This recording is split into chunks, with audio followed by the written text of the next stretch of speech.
problema que hemos tenido con el Congreso, nosotros, es porque es un Congreso que lo hemos concebido como una construcción colectiva.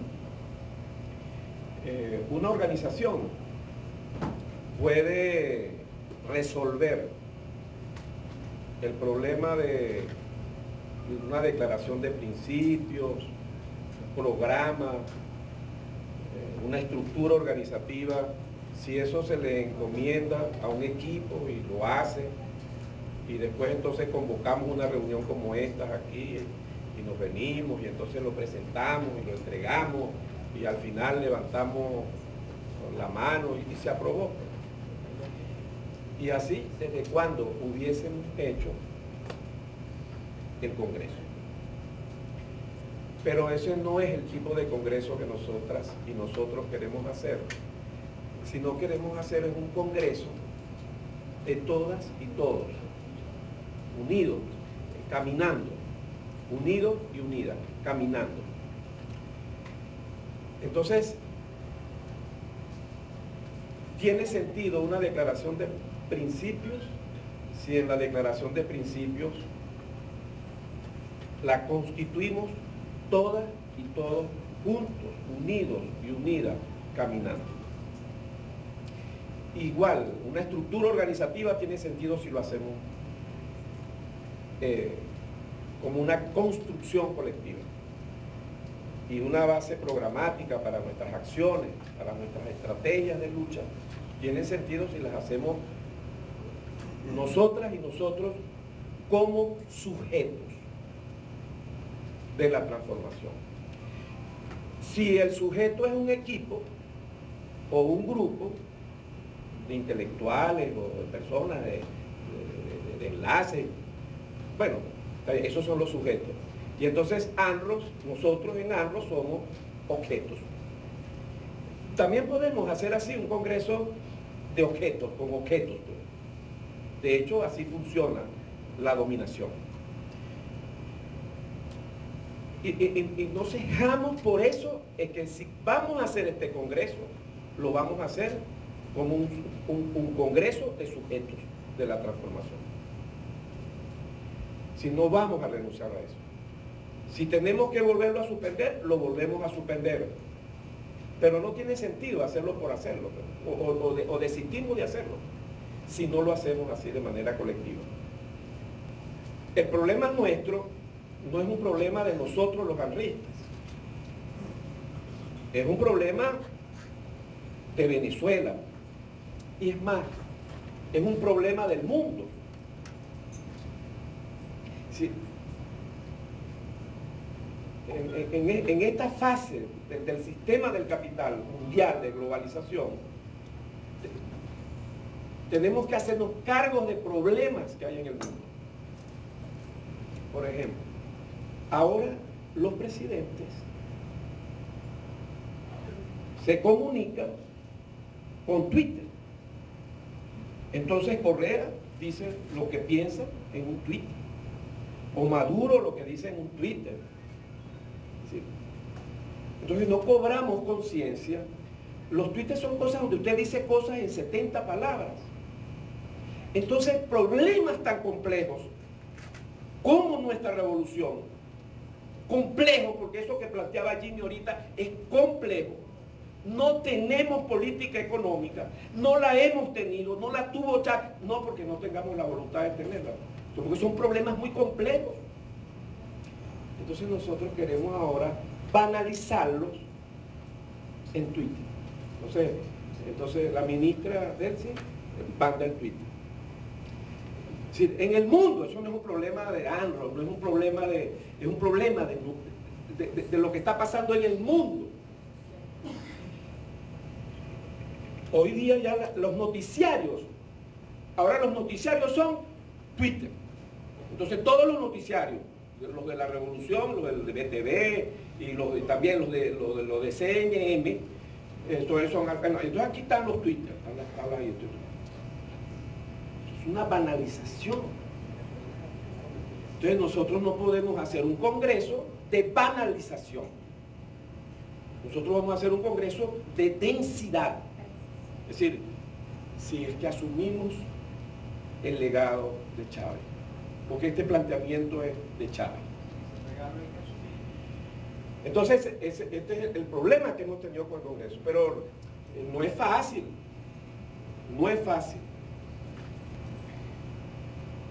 En cualquier parte que ustedes estén, en cualquier parte, en cualquier lugar, en Cajaseca, en Trujillo, en Anzoátegui, en cualquier parte, y en las actividades, cualquier parte que usted esté, puede ser Egipto. Egipto, estoy hablando del antiguo Egipto. Estoy hablando, voy a parafrasear el Éxodo. Voy a hablar del Éxodo. Del Éxodo. Los semitas estuvieron esclavizados en Egipto. Eran esclavos y esclavas los faraones. Y decidieron liberarse. Liderados por Moisés. Entonces, en cualquier sitio que nos encontremos, puede ser Egipto. Hay una tierra prometida. Hay mundos mejores posibles. Nosotros los llamamos el socialismo del siglo XXI. Para llegar, hay que atravesar el desierto. Es el desierto del Sinaí. ¿Sí? El desierto. Pero no hay otra manera. No hay otra manera que unirnos y caminar. Pero no estamos aquí planteando nosotros desde Andros que esto es fácil. Es un desierto. A veces luchando en nuestras propias filas. Como luchaba Chávez en las propias filas del equipo ministerial que está ahí recogido en golpe de timón. En las propias filas. Con nosotros mismos y con nosotras mismas. Y en este contexto es que está planteado, no es nada fácil, no es una cosa, no es porque, bueno, porque no queremos, por desidia nuestra, problema político que estamos intentando resolver. Pero si no nos reunimos aquí, como nos hemos reunido esta tarde, para hablar de estos temas, si uno no entiende qué es lo que está pasando, entonces no vamos a resolver el problema. Y entonces por eso decidimos, vamos a reunirnos para ver, para que entre todas y todas vemos cómo le hacemos frente a este problema. Andros, nosotros, Andros, es una organización política. Nosotros no somos una organización social. Nunca lo hemos sido. Desde que nos fundamos, desde que fundamos Andros, es una organización política. Nuestra misión, lo que nosotros hacemos, es con organizaciones sociales. Es decir, decimos, nosotros somos una organización política que vamos a trabajar por la articulación de las organizaciones sociales. Vamos con calma, porque estos son problemas complejos que si uno no los estudia, no los examina, no los podemos entender. Hay un ámbito social, lo que es la sociedad. Eso es lo que llamamos nosotras y nosotros lo social. En lo social, lo social, para explicarlo así con ejemplos, con ilustraciones, es lo reivindicativo. Es decir, hay una esfera que es reivindicativa, no es un campo, porque hay campos propios, como el campo económico, el campo político, el campo militar, el campo familiar, hay campos. Pero lo social no es un campo, sino que es una esfera donde se mueven muchos campos propios. En el caso del ámbito social, lo reivindicativo.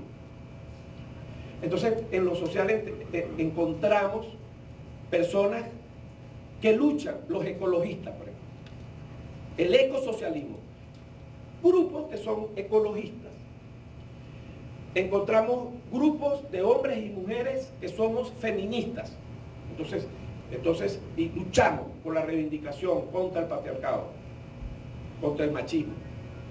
Existen grupos de la tercera edad, algunos de nosotros que somos de la tercera edad, pues estamos ahí también en esa lucha. Grupos de los sexos género diversos, que luchan contra la discriminación de la sexo género diversidad. Entonces, bueno, yo no puedo ponerme a numerarlo ni a anunciarlo, porque hay tantas organizaciones sociales o movimientos sociales como reivindicaciones insatisfechas. Entonces, lo que he dicho es para poner un ejemplo qué es lo que es social. Pero hay además el campo político. Y ahí nosotros en ANRO hemos asumido una propuesta de Antonio Gramsci que divide lo político, al campo político, en el campo civil y el campo político propiamente dicho.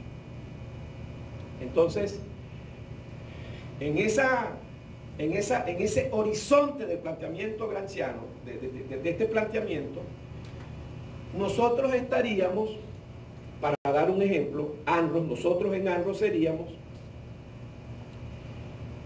del campo político en la esfera civil. Y el PSV, para dar un ejemplo, o el PSB, no he visto a Johnson por allí, es decir, pero para poner otro partido o cualquier otra, lo que yo no sé, los que militen, algunos o algunas de ustedes, sería el campo político. Entonces está lo social, que no es un campo.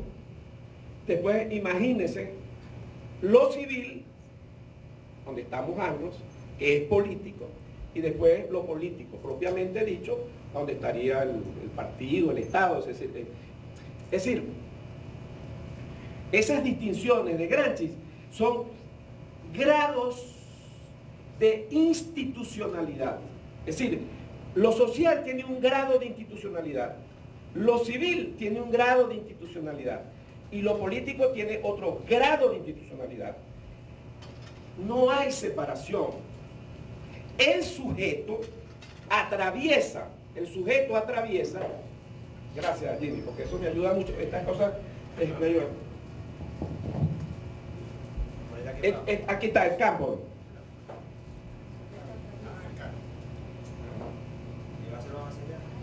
Entonces, asistente, por favor.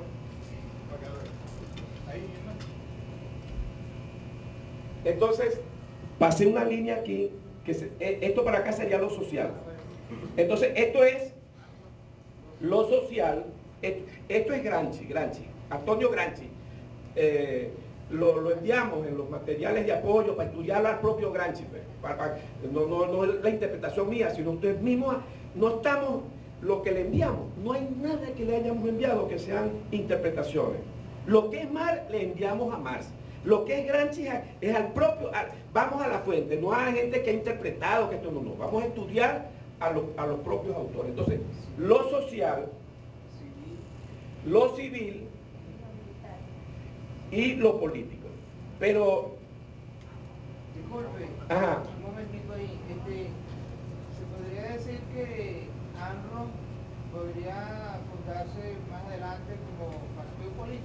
sí, pero nosotros no queremos, o sea, nosotros nosotros no pretendemos, ANRO no pretende que vamos a quitar al PSV y entonces nosotros vamos a hacer el PSV. No. O sea, nosotros, lo que nosotros... ¿Cómo es lo que suyo? Aurelio, gracias Aurelio. Nosotros lo que planteamos en ANRO es que nosotros, el sujeto atraviesa, pero esto sería así, como dibujo está muy mal. Es decir, lo que quiero decir es que el sujeto puede atravesar cada una de esas esferas. Es decir, yo puedo estar en un grupo de sexo, género, diversidad, como sujeto. Y después, yo que estoy en ese grupo puedo estar en ANRO.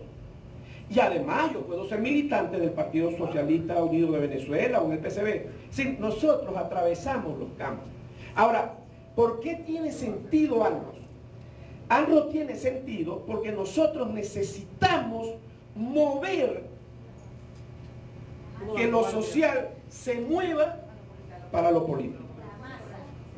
Entonces, eso es lo que nosotros hacemos. Y entonces por eso nosotros nos llamamos Asociación Nacional de Redes, que es la forma como se organizan los movimientos sociales y organizaciones sociales. Si fuesen organizaciones políticas, no las llamáramos sociales, fuesen políticas. Entonces, esto es lo que nosotras y nosotros hacemos en ANROS. Es decir, y esto no lo está haciendo nadie en Venezuela. Solamente nosotros y nosotras somos los que estamos. Y alguien tiene que hacerlo. ¿Cómo mover lo social? ¿Cómo se mueve lo social a lo político? Y en eso estamos.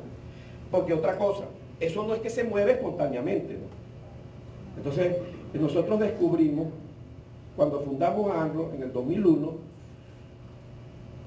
escúchame, ¿por dónde? Si eso, vamos a cruzarnos, a esperar que eso se mueva espontáneamente. No, y no, bueno.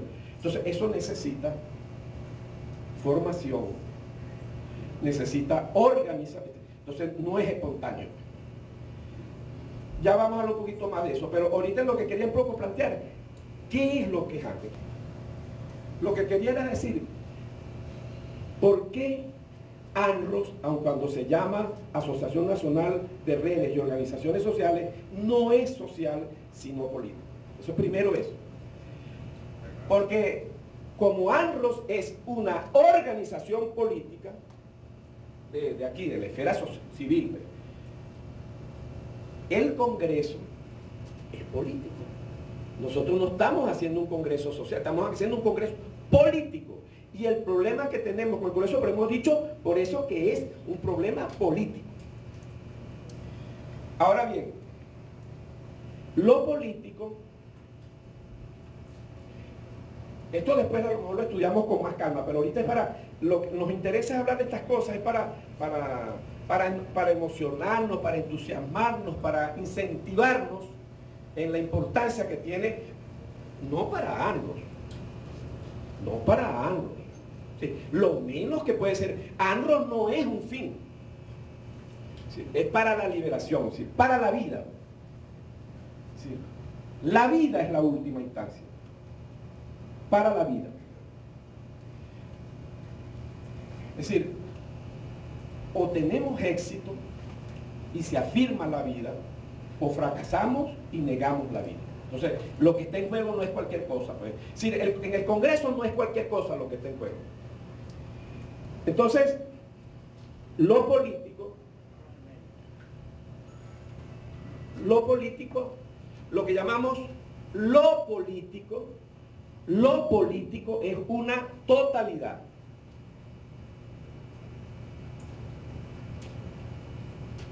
Lo político es una totalidad que tiene varios componentes. Yo voy aquí, resumido así, facilito para que lo entendamos sin problema. Lo político tiene principios,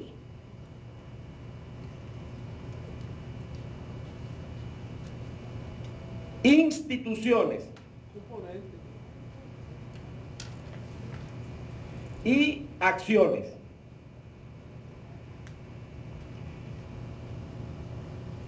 Pero quisiera que con el sueño y todo que tenemos, no perdamos de perspectiva esta noción de totalidad. Es fundamental que no la perdamos. Es decir, los principios políticos solo no son lo político. Las instituciones políticas solas no son lo político. Y las acciones políticas solas no son lo político. Es la articulación, es esta totalidad lo que es lo político. Y consecuente con ello, nosotras y nosotros, todos y todas los que estamos acá, decimos entonces, bueno, vamos a construir los principios políticos, vamos a hacer una declaración de principio, pero no es una declaración que va a hacer Jimmy o por allá, y entonces la vamos a aprobar allá en el 9, 10, 11 y 12, no, que la vamos a hacer nosotros desde ahora, vamos a hacer nuestra declaración pública. Nosotros ya tenemos una institución, es ANROS, pero necesitamos revisarla en estos últimos años, en estos 10 años de vida que tenemos, para adecuarla a lo que estamos haciendo. Entonces, eso lo hemos llamado nosotros, bueno, la estructura organizativa. O sea, ¿cómo va a ser en ANROS? Seguimos con los enlaces, ponemos otra. ¿Cómo es que va a funcionar eso? Vamos a conversarlo, pues. Nadie lo va a imponer, no va a ser una persona lúcida por allá que hizo un documento y entonces nosotros lo aprobamos. No, entre lo que nosotros queremos darnos como ANROS. Y lo mismo hemos planteado, necesitamos unas bases programáticas. ¿Cuáles van a ser nuestras acciones? El programa de lo que vamos a hacer después del Congreso. O sea, ¿en qué vamos a concentrar nuestros esfuerzos? Y eso lo hemos llamado las bases programáticas, que tienen un sur, tienen una idea regulativa, la ley Plan de la Patria. Pero necesitamos de la ley Plan de la Patria, que es lo que nosotros en ANROS vamos a aprobar. Entonces tenemos que estudiarnos el Plan de la Patria para ver entonces en cómo adecuamos desde ANROS lo que nos corresponde a nosotras y a nosotros, nuestro aporte, nuestra contribución con la ley Plan de la Patria. Entonces, ese es un poco el planteamiento. Pero repito, en este momento quisiera hacer énfasis en la importancia que tiene la noción de totalidad de lo político. Otras veces hemos dado este ejemplo cuando hemos conversado con algunas y algunos de ustedes, para que se imaginen una casa. Una casa es una totalidad, que tiene techo, que tiene paredes, que tiene ventanas. Un techo solo no es una casa. Y unas paredes solas no son una casa. Ni unas ventanas solas son una casa. Es más, ni siquiera juntas. Hoy día con Petrocasa hay talleres, es decir, galpones, donde usted va a encontrar techo, ventanas, paredes de Petrocasa. Eso no es una casa. Sí, eso es lo que quiero decir. ¿Qué es lo que significa? Totalidad no es estar junto a cosas, porque eso no es una casa. La totalidad es una articulación. Y eso es lo que tenemos que hacer. Articular nuestros principios tienen que estar articulados con nuestra organización, con nuestra estructura organizativa y con nuestra base programática, con nuestro programa de acción. Ese es un poco, nada menos que eso es lo que nos estamos planteando para el Congreso. Ahora, otro aspecto. ¿Desde dónde hacemos nosotros esto?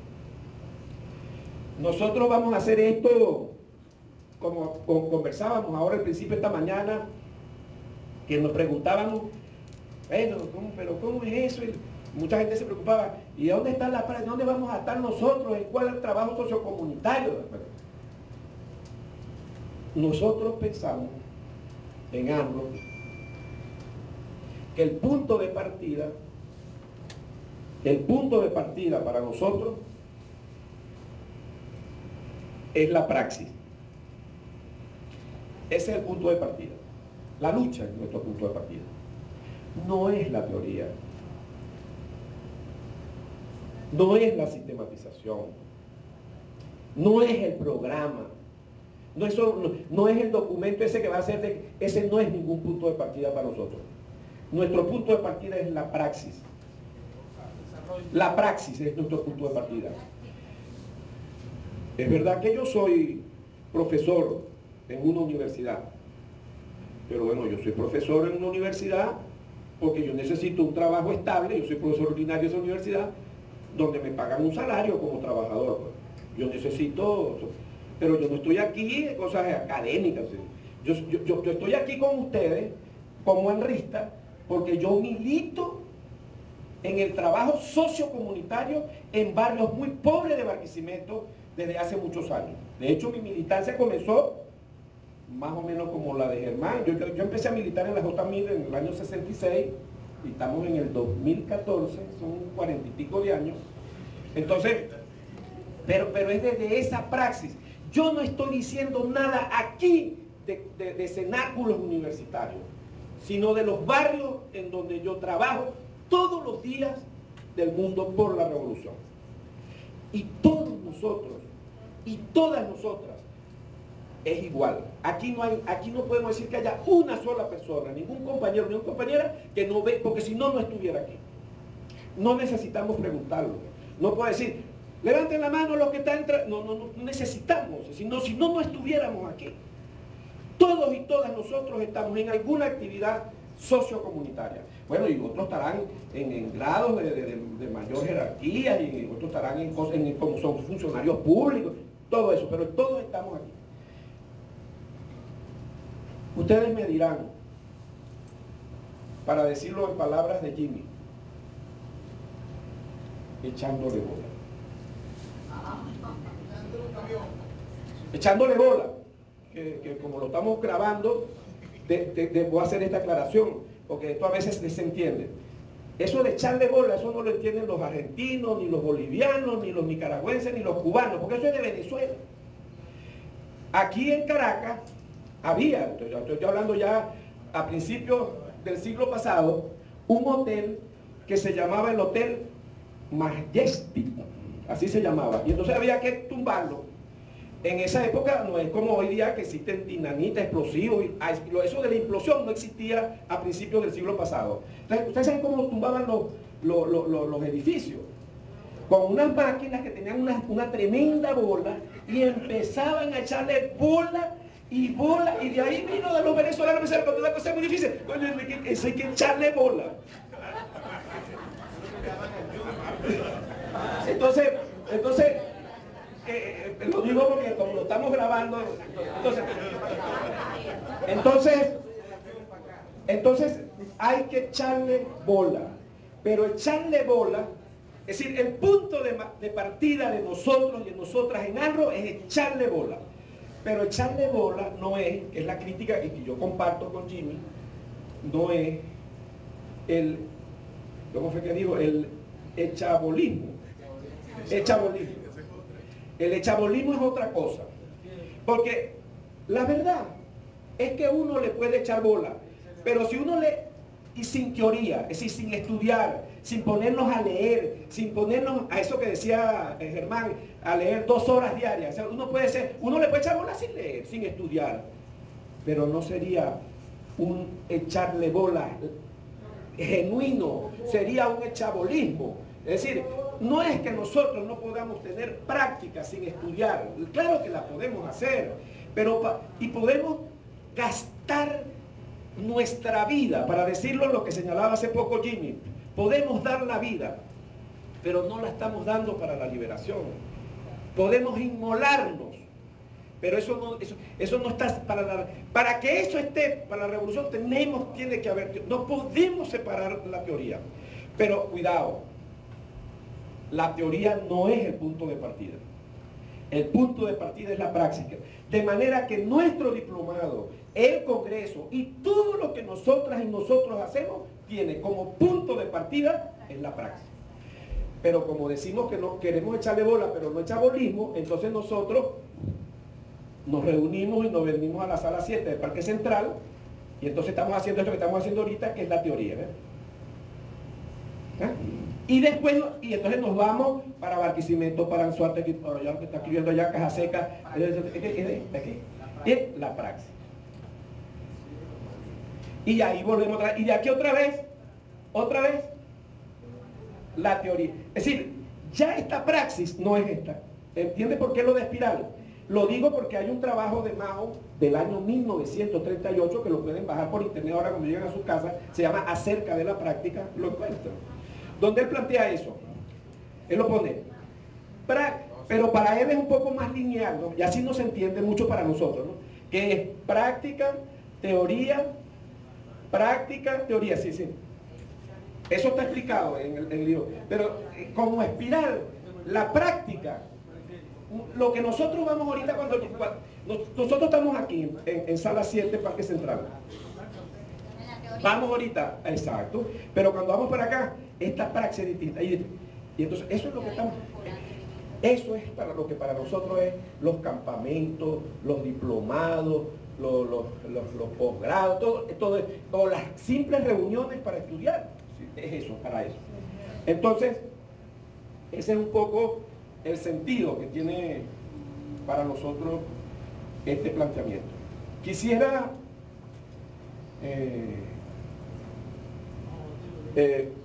hacer una distinción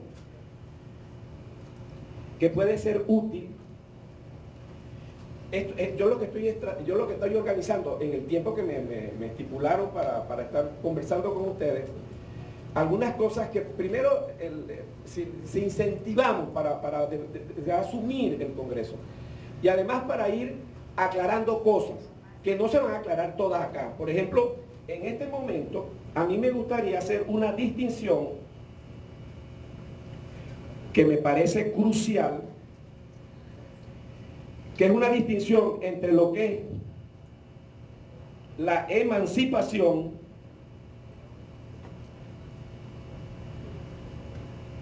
y la liberación.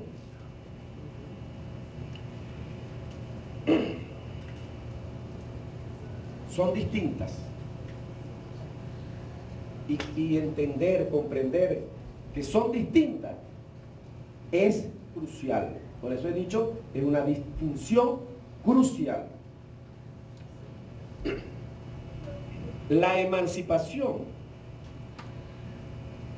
es la libertad que tenemos, todas y todos, de ser lo que nosotros realmente somos. Voy a darles un ejemplo. Los africanos y africanas que estaban hace 500 años en África y que fueron capturados por los esclavistas europeos, ingleses, portugueses, franceses, holandeses, pero principalmente españoles. Ellos no eran esclavos. Fueron capturados y fueron esclavizados. En el colonialismo que tenemos aquí nosotras y nosotros, en el eurocentrismo que tenemos aquí nosotros y nosotros, porque así nos lo enseñaron de pequeños, porque así están los libros, esclavos. Ojalá que pudiéramos corregirlo, porque como las palabras no son inocentes, entonces no es lo mismo decir a una persona que eran los esclavizados que los esclavos, porque los esclavos era como si ellos, esa fuese su identidad. En la emancipación es la libertad de identidad, de tener su identidad. ¿No vio 2 años de esclavitud para bien? Entonces, sí. Entonces, la emancipación, repito, es la libertad de identidad que tenemos, o sea, de ser como nosotros, es de ser lo que uno es. Eso es emancipación. La liberación es la libertad de ser como podemos llegar a ser. Es otra cosa, la liberación. Es decir, mientras que la emancipación se fija en la identidad, queda fija, la liberación se mueve. ¿Ves? Se mueve porque tienes que mover tu subjetividad. Es decir, tienes que construir. Entonces nosotros y nosotras en la Revolución Bolivariana tenemos propuestas emancipadoras y propuestas liberadoras. No son una contradicción, son una complementariedad. Las necesitamos a las dos, pero no son lo mismo, no podemos confundirlas. El plan de la patria, cuando ustedes estudien y relean de nuevo el plan de la patria, muchas de las cosas, de las propuestas que están allí en el plan de la patria son emancipadoras y otras son liberadoras. El objetivo 5 del que habló Germán en la mañana, el objetivo histórico número 5, sobre la preservación de la vida. Liberador. Liberador. Pero el objetivo es eso que dice un mundo multipolar y multicéntrico y pluripolar. Emancipador. Porque, ¿cuáles son los polos? Rusia es un polo. Está bien. China es otro polo. Irán es otro polo. Y Estados Unidos y la Unión Europea son otro polo. Y nosotros no estamos diciendo que Venezuela es un polo. Decimos, Latinoamérica y el Caribe puede ser un polo. Planteamiento de Chávez. Pero América Latina y el Caribe es Colombia, es Perú. Eso no es nada de liberación. Esos son países capitalistas. ¿Me explico la diferencia? Entonces, ahora, esa es una propuesta que tenemos que hacerla y luchar y defenderla. Y luchar por esa propuesta, pero no es liberadora. El problema es que entonces, si usted la considera liberadora, entonces pasa lo que denuncia Chávez en Golpe de Timón, que entonces que usted llevó así al cochino al río y entonces yo te bautizo, tú no eres cochino, no, entonces tú le estás poniendo no. Tú dices, cuando ustedes revisen de nuevo el plan de la patria, el objetivo de un mundo multipolar y multicéntrico, se van a encontrar que eso ahí hay muchos numeritos donde usted va a leerlo. Y hay cosas ahí que plantean, por ejemplo, que no se refiere a hacer, gracias Jimmy, que no se refieren, en el plan de la patria, no se refieren a los acuerdos con Santos, es decir, con Perú, no se refieren a eso, sino que se refieren a los movimientos sociales. Ahí, en ese objetivo, es decir, ese objetivo que principalmente pudiéramos decir que es emancipador, es una propuesta emancipadora, contiene dentro, léanlo para que vean, van a encontrar muchas cosas que son liberadoras. Algunas de esas nadie las está tomando, porque eso es, las altas políticas es con los presidentes, con las cumbres, pero nosotros tenemos que hacer eso, ese mundo en los movimientos sociales, eso es liberador, esa es otra cosa. Porque cuidado, me estoy acordando ahorita que cuando estoy hablando, esto es muy atropellado porque es muy poco el tiempo y el tema es muy, por eso es que esto no se puede hacer en un Twitter, no se puede hacer 70 palabras. Pues. Fíjense,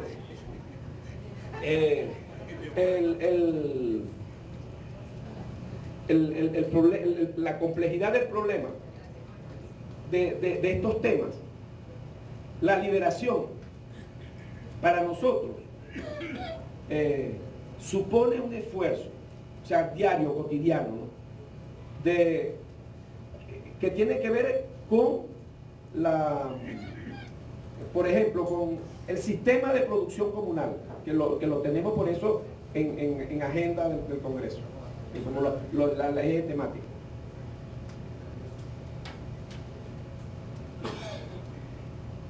Pero nosotros vamos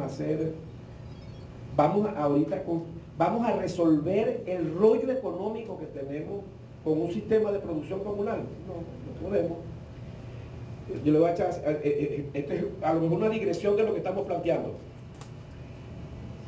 Los seres humanos, nosotros los seres humanos que tenemos más o menos en el planeta como 150 millones de años, desde que estamos en el planeta, los primeros homínidos, tenemos una cualidad que es la subsistencia. No hay en otro sistema viviente eso es de nosotros, de los humanos.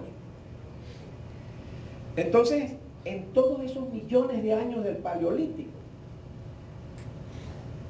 los seres humanos, los que producían, eso que producimos más de lo que necesitamos, eso tiene una palabra llamada excedente. Entonces, los que gestionaban la gestión, ¿no? Nosotros hemos dicho del diplomado de gerencia, pero si le hubiésemos puesto gestión, igual también hubiese funcionado. Lo que gestionamos o los que gestionaban el excedente eran los propios productores. Pero hubo una época en la historia, que tiene ya como 8000 años, eso que pasó, ¿no? Que los seres humanos dejaron de ser nómades y entonces empezaron a asentar las primeras ciudades, y entonces eso se conoce en la historia como el Neolítico. El Neolítico es cuando aparecen las primeras ciudades. Y digamos más exactamente, hace 5000 años, en el estado egipcio, en el antiguo Egipto, comenzaron los anteriores al sistema productivo equivalenciales, los primeros sistemas productivos no equivalenciales, donde los productores y productoras no gestionaban el excedente, sino que una oligarquía, una minoría, un grupito ahí eran los que lo gestionaban. Y desde allí, miren, desde allí,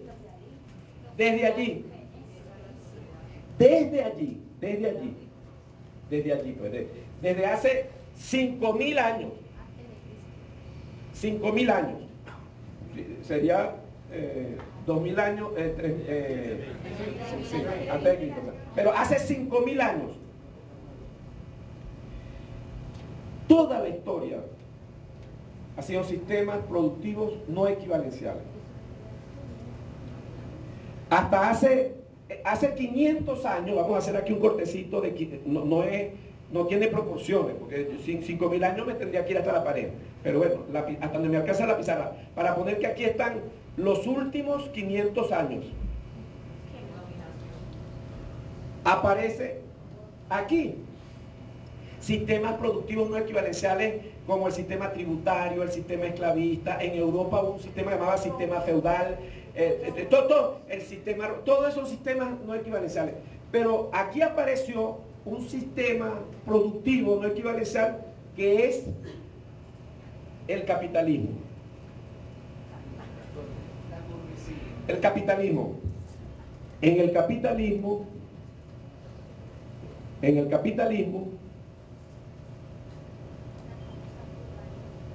el excedente, a diferencia de estos otros sistemas previos al capitalismo, es oculto, no se ve.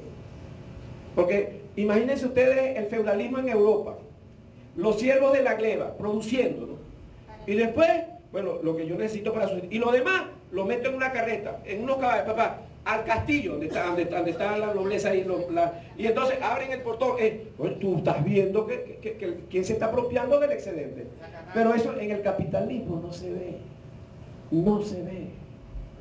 no se ve, está oculto. Eso es lo que más plantea, esa es la esencia. ¿Qué es lo que tú ves? La ganancia. Tú ves una cosa ahí que llama ganancia. ¿Dónde está Marín? ¿Qué estaba ahí? El compañero, hay un compañero, sería Marín, el compañero de Caracas que estaba aquí. ¿Se fue? Allá está. Gracias. Porque yo quería plantear, yo estuve representando a la ROE, yo además de ANRO soy de la ROE, en una reunión con el Centro Carter, y allá estaban los diputados de la MUC. Y entonces eso, pues, iba a decir una palabra, pero están grabando, empezaron a decir, Marín, ¿cómo es que es el nombre tuyo, Marín, para no estar la versión por apellido? Andri. Ok, Andri. Entonces, ¿tú sabes cómo decían ellos?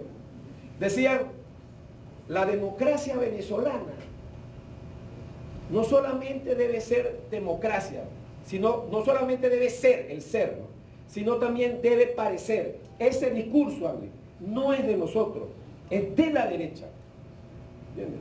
Eso era lo que decían. Eso. Porque se demostraba, bueno, pero bueno, ¿qué bajo que actúa el sistema al CNE? No, bueno, está bien, pero es que tiene que parecer. Eso no es discurso nuestro, eso es colonización epistemológica. Entonces, es decir, Marx decía, que ni es Marx, es Hegel, anterior a él, pero bueno, él asume, el ser es oculto. El plusvalor es el excedente robado, el excedente no pagado, pero eso no se ve como robo, eso se ve como la ganancia del capitalista. Entonces, lo que se ve, la apariencia, es el fenómeno. ¿Ves? Entonces, ¿qué es lo que hace Marx?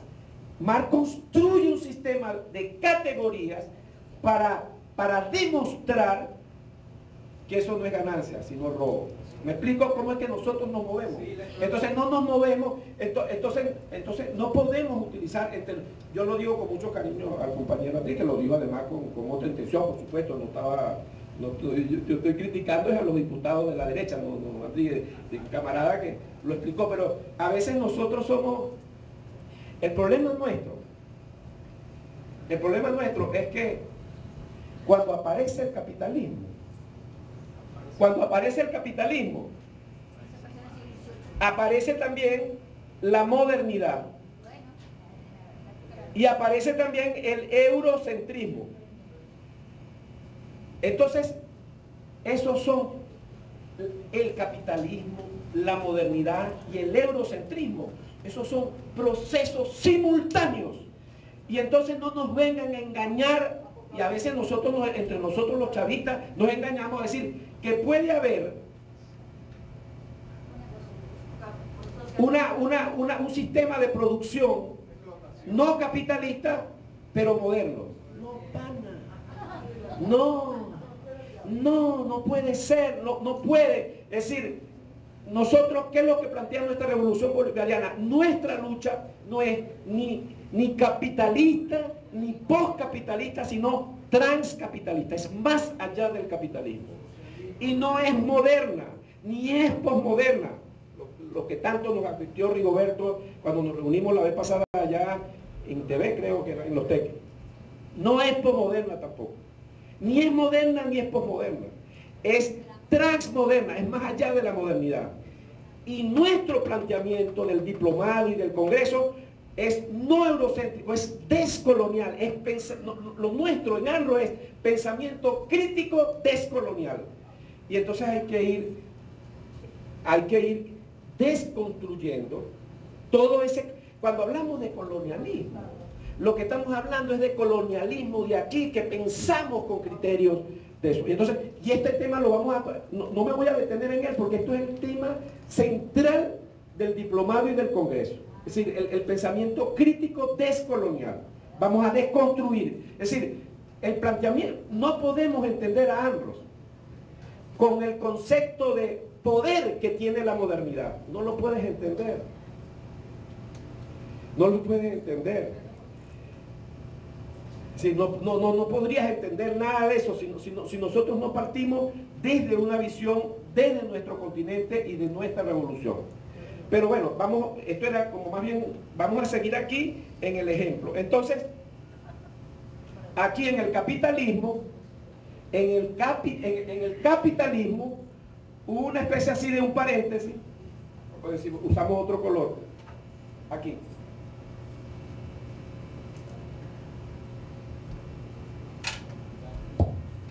Aquí así. Esto no tiene proporción geométrica, es nada más es simplemente didáctico, es un recurso heurístico para entenderlo. Que duró más o menos 72 años. Empezó en 1917, principios del siglo pasado, y terminó en el 89, Unión Soviética. A esto ni siquiera hoy nosotros nos atrevemos a decirle al socialismo, para que no se confunda con lo nuestro. Entonces le decimos, para no decirle socialismo, le decimos nosotros en ANRO llamamos a esto postcapitalismo. Entonces hay capitalismo y postcapitalismo. Hay capitalismo y postcapitalismo.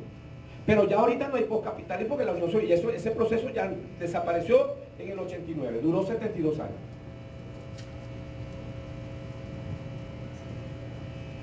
Entonces, esto no era socialismo. Y por eso Chávez dice, lo que nosotros estamos haciendo no es eso. Entonces, yo no le voy a decir socialismo, voy a ponerle otro nombre. Entonces, socialismo del siglo XXI. Eso no es porque estábamos en el siglo XXI. O para ponerle una palabrita. Era para tomar distancia, para que no se confundiera con lo que había pasado en la Unión Soviética. Eso no es, el proceso nuestro no es ese. Entonces, pero fíjense lo que yo quería llamar la atención. Lo que pasó aquí.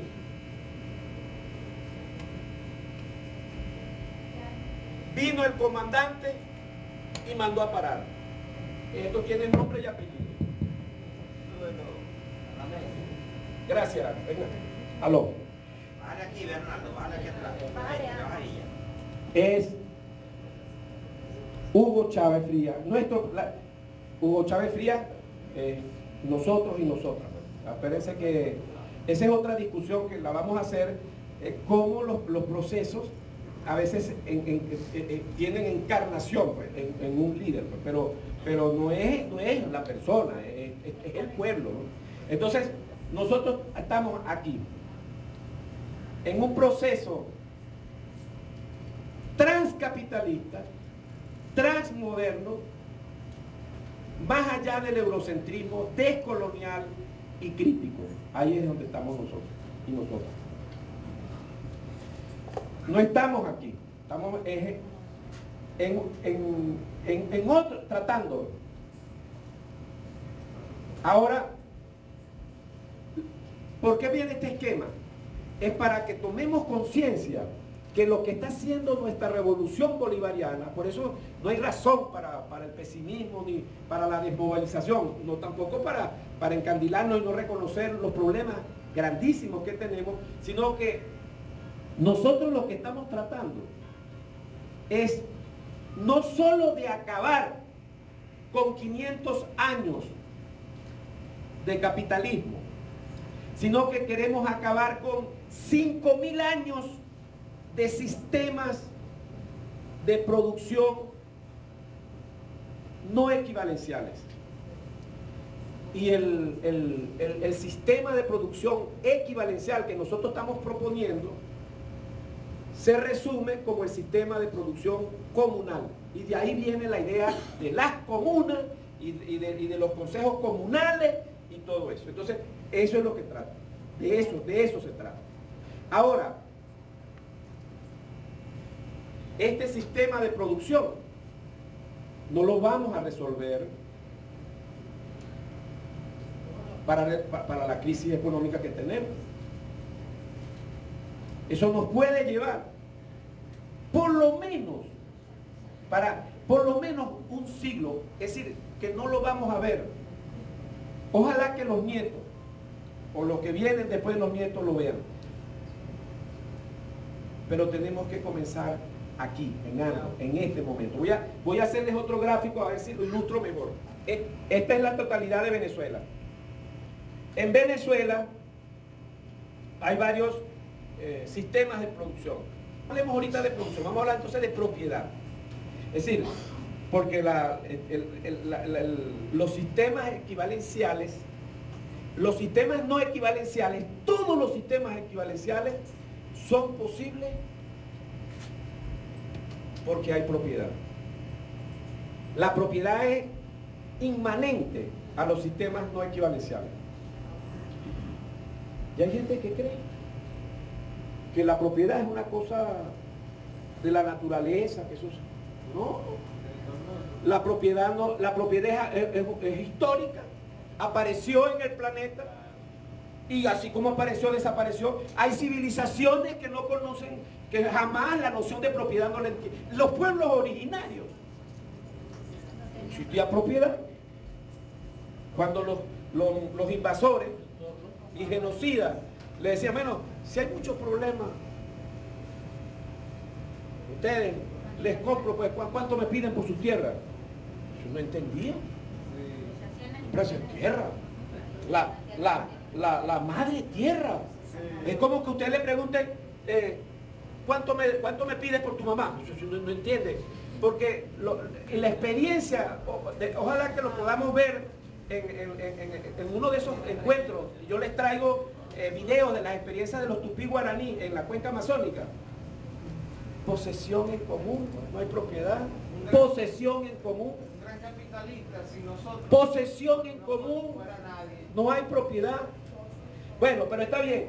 Pero en Venezuela, O sea, que su casa es mi Pero casa. es de nosotros. pero Esa en Venezuela, digamos que en propiedad privada, en este momento, está así. ¿Ves? Esto es propiedad privada. Todo esto es propiedad privada. Aquí está Lorenzo Mendoza, todo es propiedad privada. Después hay una parte que es así, que es propiedad del Estado. La podemos llamar propiedad pública. Es decir, aquí ya no es las empresas del Grupo Polar, aquí estamos hablando PDVSA, CanTV, Sido, propiedad pública del Estado, que no es propiedad privada, propiedad pública del Estado, del Estado.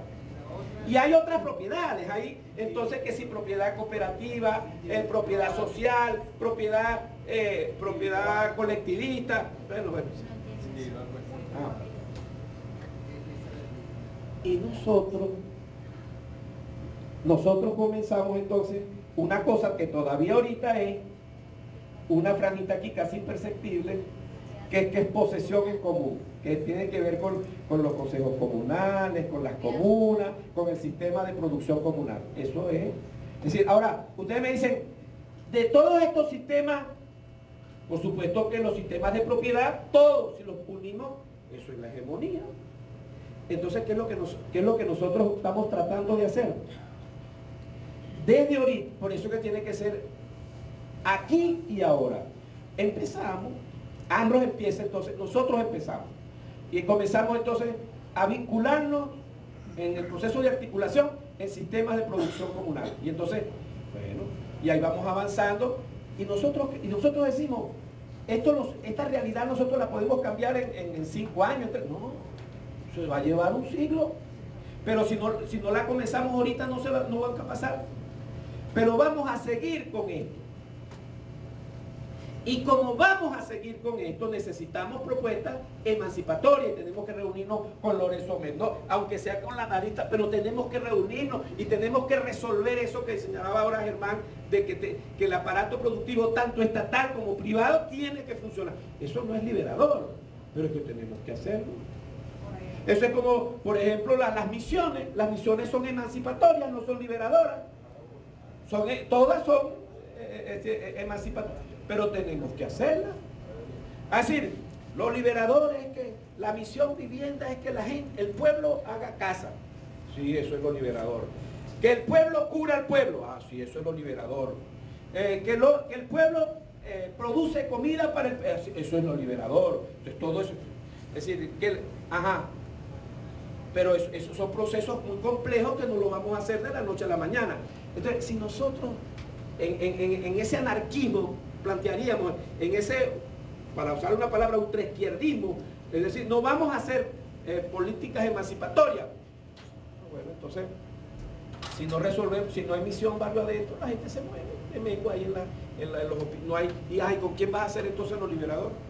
Y si no hay vivienda, y si no hay estudios, y si no hay universidades. Sí. Es decir, ahora, ¿cuál es el problema? Que nosotros en ANROS hacemos eso, pero a la vez estamos también haciendo políticas y propuestas liberadoras y también trabajando en las propuestas emancipatorias. De las dos, hay que hacer las dos. ¿Cuál era la preocupación de Chávez? Pocos meses antes de morir, que se encontraba que nosotros en nuestra revolución estamos haciendo una mala emancipatoria. Eso es golpe de timón. Esa angustia es golpe de timón. Sí, no puede ser. Y entonces ahí empezaron las mentiras y los engaños. Entonces tú llamas... No, entonces uno ve consejo comunal. Y tú revisas un consejo comunal, una asociación de vecinos de la cuarta. Y entonces, ¿y por qué consejo comunal? Ah, porque yo la bauticé consejo comunal. Entonces, ese es el chiste que está ahí, el cuento que echa Chávez en golpe de timón es ese. Lo conocen, ¿no? Lo han visto en video y todo eso. Entonces, el problema, nosotros no podemos llamar, si un consejo comunal no está involucrado en un sistema de producción comunal, de posesión en común, Eso puede ser cualquier cosa, pero eso no es sistema de producción en común. No tiene nada que ver con nosotros. Entonces esas son asociaciones de vecinos, son las mismas. Entonces, este problema no lo resolvemos con el practicismo. Entonces, por eso es que tenemos que estudiar cómo es que vamos a resolver esto. Y ahí entonces, todos y todas vamos a resolver y vamos a salir de la crisis. Pero eso no lo podemos resolver, repito. Hay cosas que son estratégicas, es decir, que no las podemos resolver, pero que si nosotros no comenzamos ahora, no se resuelven nunca, ni aprendemos de lo que estamos haciendo. Entonces hay que trabajar, y ahí estamos trabajando. Por ejemplo, este tema, fíjate todo lo que me ha detenido en la distinción entre lo que es emancipación y liberación, porque fíjense ustedes, tenemos que discutir en el Congreso el problema de nuestra estructura organizativa.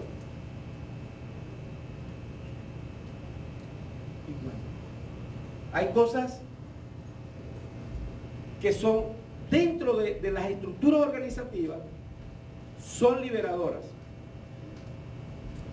y hay otras que son emancipatorias, y tenemos que hacer las dos. Entonces,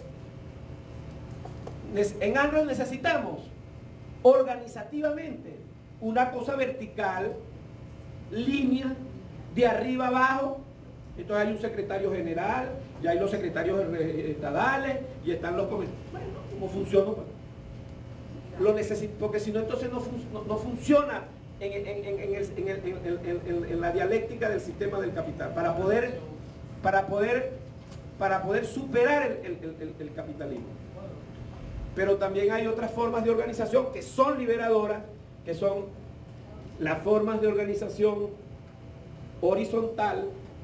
Entonces, uno tiene que saber en qué momento estamos utilizando, cuál es el lenguaje que utilizamos de acuerdo dentro de las propuestas que estemos trabajando. Si yo voy a hacer un acuerdo con Redes de Barreto, entonces ahí la palabra que cabe, porque esto estaría dentro de las propuestas emancipatorias, es alianza. Y entonces eso es el cogollito de ANROS con el cogollito de Redes, y entonces alianza. El gran polo patriótico, hay ejemplos de ese tipo. Pero en el mundo, en la esfera de los movimientos sociales, eso no funciona. Entonces son estructuras horizontales, y entonces en lugar de alianzas son articulaciones. Voy a terminar con 9 puntos, 9 para advertirles, 9. Pero nada más los voy a enunciar, no voy a desarrollar ninguno. Nada más para que lo tengan ustedes como inquietud, como pregunta, como problema, pues, para resolverlo.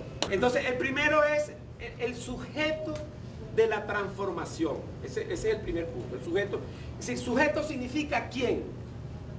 Es decir, entonces, cuando yo digo el sujeto de la transformación es quién hace la transformación. Entonces, sobre el sujeto de la transformación tenemos este problema que estamos discutiendo en el Congreso de ANROS, que tiene que ver con el desarrollo de la composición orgánica del capital. Pero este es un tema que trabajarlo nos llevaría meses. Eso no es una. Entonces yo no aspiro ni pretendo en este momento que yo nada más dándole enunciado, porque yo le digo a usted composición orgánica, eso es abstracto, eso no dice nada. Pero nada más para darles un ejemplo de lo que significa. Lo que significa que el sistema del capital de hoy no es como el capitalismo en la época de Marx en el siglo XIX, ni siquiera seguramente como era un poco en el siglo pasado, sino que por la composición que no es solo tecnología. Le digo lo de tecnología para darles un ejemplo en este momento mientras no expliquemos el tema con detalle. Entonces, los trabajadores pueden recibir salarios muy altos, millones y millones. Entonces, nos encontramos con una clase obrera que no es la clase obrera del siglo XIX. Entonces, eso nos ha hecho pensar a nosotros, bueno, primero a Chávez, que la clase obrera no es el único sujeto de la transformación, el planteamiento de Chávez. No es el único sujeto de la transformación. Ni siquiera el principal. Pero este es un tema, nada más enunciado. Segundo, en lo que habíamos hablado ahora, los partidos, el PSV no es el que mueve de lo social a lo político. Las teorías, estas cosas que estamos haciendo nosotros aquí de teoría, eso no es lo que mueve lo social a lo político. La formación no es lo que mueve lo social a lo político.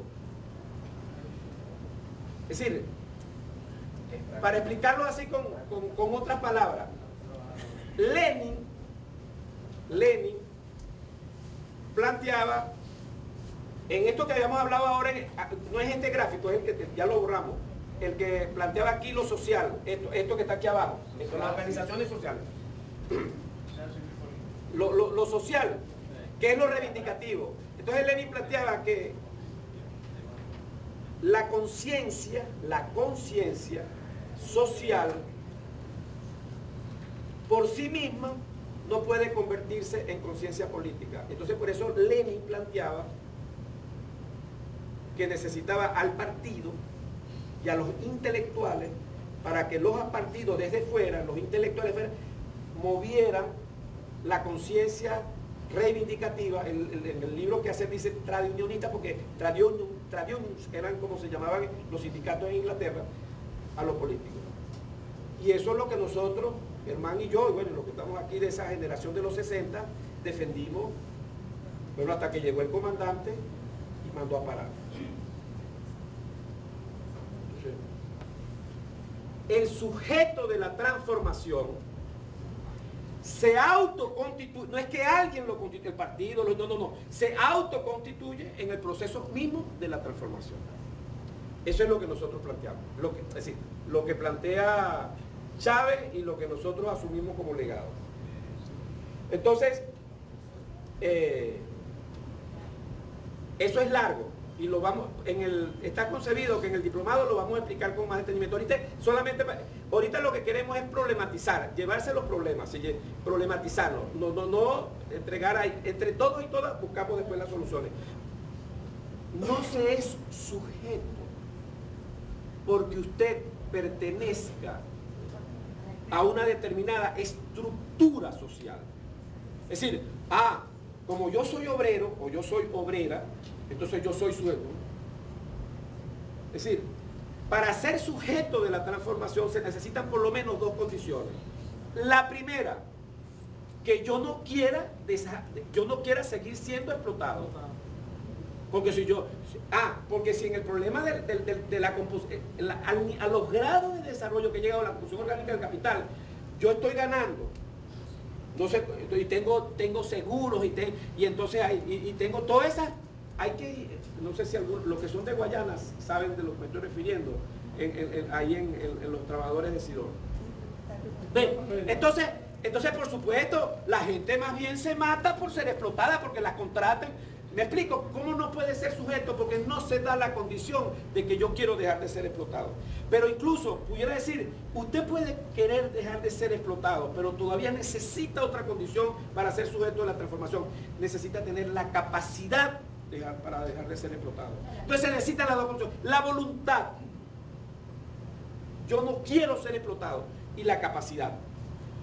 Entonces, en este momento, me está faltando mucho el otro gráfico, ¿no?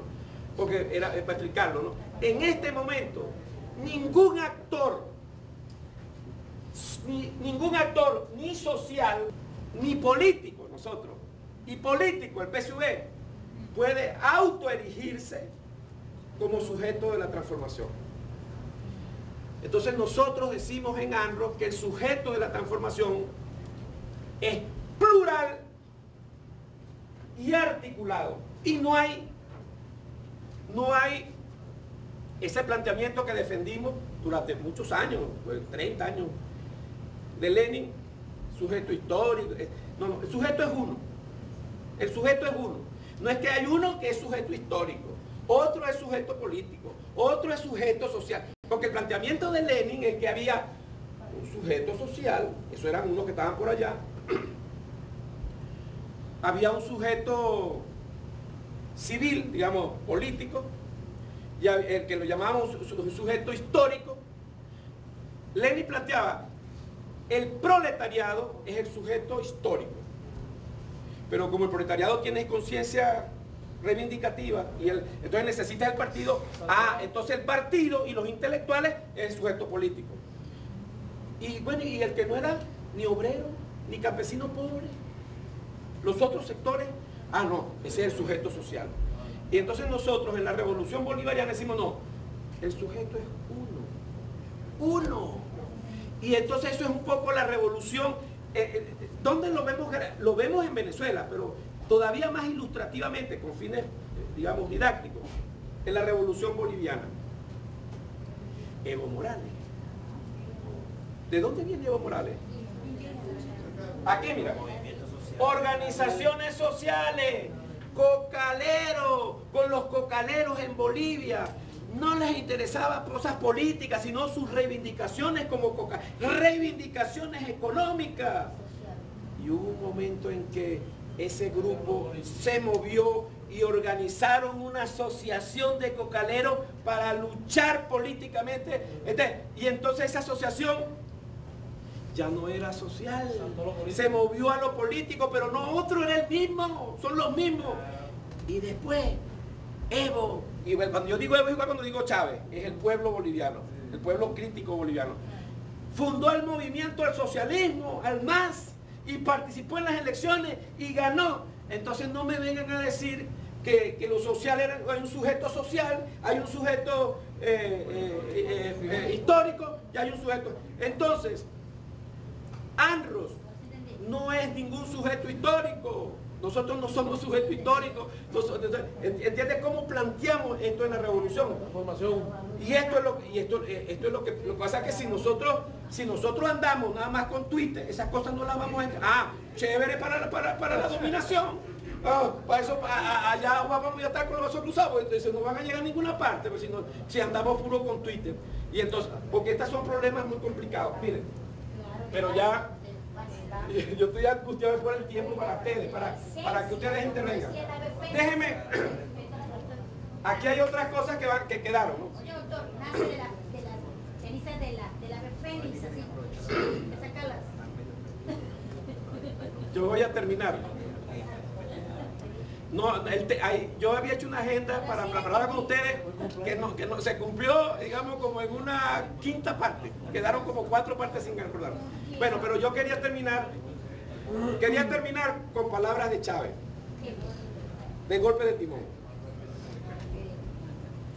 Entonces dice, para esto, dice,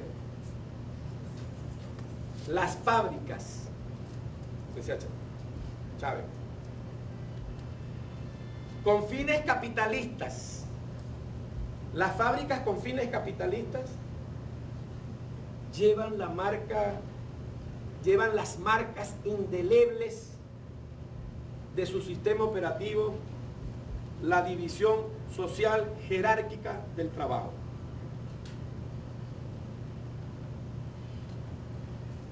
Capitalista. No le puede decir a PDVSA que no haya división jerárquica del trabajo. No le puede decir a CanTV que no haya división social jerárquica. No le puede decir, ha sido capitalista. Estamos hablando de capitalismo. Es decir, las fábricas construidas con fines capitalistas llevan las marcas indelebles de su sistema operativo de división jerárquica social del trabajo, en conjunción con la cual fueron construidas. Ahora, en lo que nosotros estamos, bueno, nosotros estamos también aquí, y Chávez también estaba ahí, Bueno, pero ahora no podemos limitarnos, no podemos reducir donde estemos nada más ahí. Entonces ahí viene lo otro, lo que estamos planteándonos nosotros así con mucha fuerza. Un sistema productivo que quiere activar la participación plena de los productores asociados, es decir, que los productores asociados, libremente asociados, sean los que gestionen el excedente. Bueno, una participación plena de los productores asociados, los trabajadores, requiere de una multiplicidad de procesos paralelos, coordinados de manera adecuada, así como su correspondiente sistema operativo que sea radicalmente diferente, que sea, oigan la palabra, la voy a repetir así lentamente, que sea radicalmente, que sea radicalmente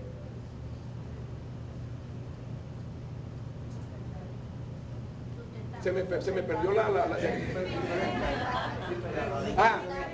los trabajadores requieren una multiplicidad de procesos de procesadores paralelos coordinados de manera adecuada, así como su correspondiente sistema operativo, ya lo encontré, que sea radicalmente diferente a la alternativa operada de manera central, Lorenzo Mendoza, a la alternativa operada de manera central.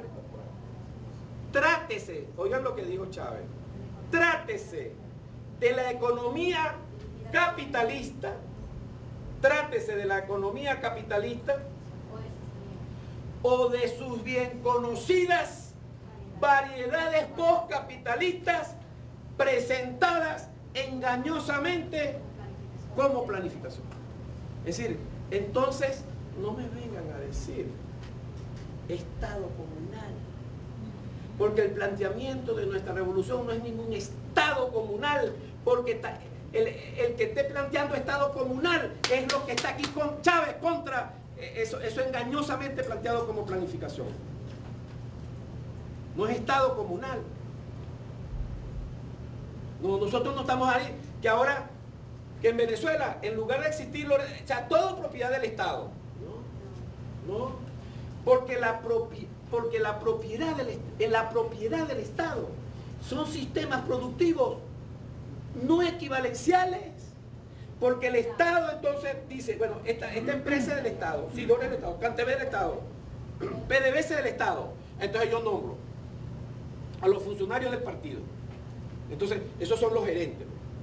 Pana, y esos gerentes, no es por, los habrá corruptos, ¿no? Pero imagínate que no sea corrupto. Ustedes no sé, yo a veces estoy pensando en lo que se está grabando. Cuando hablo sin micrófono ahí me suelto. Porque lo que yo iba a decir ya nombres y apellidos lo que ganan, ¿no? Ministro. Entonces, mire, esa plata no se puede, mira, con toda la inflación que haya, esa plata no la puede gastar un ser humano. Entonces eso se tiene almacenando. Y sin ser corrupto, pues. A la postre tú vas a tener tanto dinero que tú empiezas a invertir. Y entonces así es como, esos son los capitalistas que hay ahorita en la Federación Rusa, ¿me explico? Entonces, entonces por eso Chávez se lanza contra eso. No es propiedad estatal. Entonces, ¿qué vas a decir tú? Que hay un Estado comunal. Es decir, que lo común va a ser, entonces es una contradicción, no puede ser el Estado. Nosotros no estamos planteando, los revolucionarios, los chavistas no estamos planteando. Tampoco estamos planteando que no haya Estado. O sea, estamos muy lejos de eso. Nosotros somos defensores del Estado, de otro Estado, pues no el Estado burgués. Pero porque el Estado es necesario para el sistema de producción comunal. Necesitamos un Estado que regule, porque si no hay regulación, entonces se vuelve una anarquía. Necesitamos un Estado, pero el Estado no es el que es comunal. Lo que es comunal es el sistema de producción. ¿Me explico el enredo que se presenta? Entonces nosotros, Estado comunal, no es Estado comunal. Es más, digo una cosa, nosotros en nuestra revolución ni siquiera estamos planteando desaparecer la propiedad privada. Por nosotros, la propiedad privada por los siglos de los siglos. La propiedad del Estado, no estamos diciendo que esa, por lo que nosotros estamos planteando humildemente, es que la hegemonía no la tengan ese tipo, sino la posesión en común. Y eso es un trabajo de un siglo. ¿Me explico? ¿Me explico? Es decir, nosotros en la reforma planteamos eliminar la propiedad privada. No. Lo que queríamos simplemente, bueno, permítannos tener legalmente en la normativa la posesión en común. Eso es todo lo que se planteó. ¿Se va a pertenecer a la propiedad social? ¿Ah? ¿Se va a pertenecer a la propiedad social? No, entonces fíjense, la propiedad no es transhistórica, es histórica. No nos enrollamos, ¿entienden? La propiedad es la modernidad. La noción de propiedad es moderna, es decir, no tiene nada que ver con nuestro futuro, ni con la tierra prometida, pues, sino la propiedad es moderna. Es difícil, miren, yo trabajo, este es mi trabajo de todos los días, con grupos que están allá sembrando melones en los Naranjillos, con grupos que tienen también rubros de hortaliza en Ojo de Tigre, con unos compañeros que eran de una empresa que se llama, antes se llamaba Souto, que producían aves y cosas, y entonces eso se nacionalizó, y entonces ahorita están produciendo, ellos se llaman, quedaron 19 trabajadores de la patria. La Brahma era una compañía cervecera que también se fue, y eso le quedó a unos trabajadores que se restearon allí pasando hambre.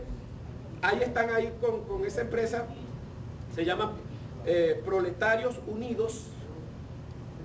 Y entonces, bueno, pero esto es difícil, esto no es fácil, es decir, en los sitios donde nosotros estamos con las personas, la gente quiere tener propiedad, y pero no podemos hacer una cosa que sea posesión en común. No, la gente no entiende, porque eso es lo que es el colonialismo epistemológico, la lucha. Entonces, se dan cuenta de lo que tenemos por delante los anristas en este proceso de construcción del socialismo del siglo XXI.